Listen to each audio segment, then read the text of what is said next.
How to change Microsoft account password.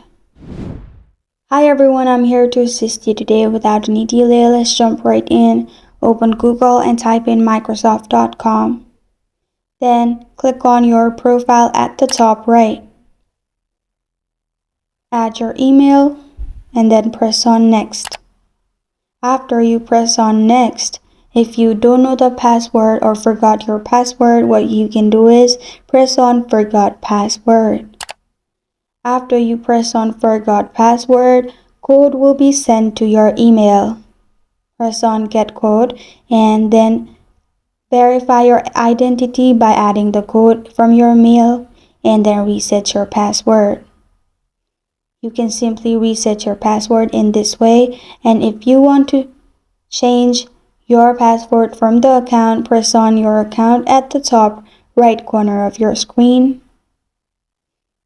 After you click on that, click on My Microsoft Account.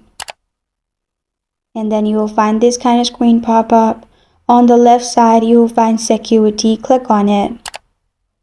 After you click on Security, you will find Change Password option at the top. Click on it.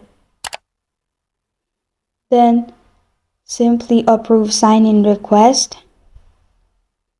After you have approved this, simply change your password, add your current password, new password, and re-enter new password, and then you're good to go. This is how to change Microsoft account password. Thank you for joining me today. If this video helps you out, please leave a like and subscribe for more. Got a question or want to suggest the topic, comment below. Thank you for watching.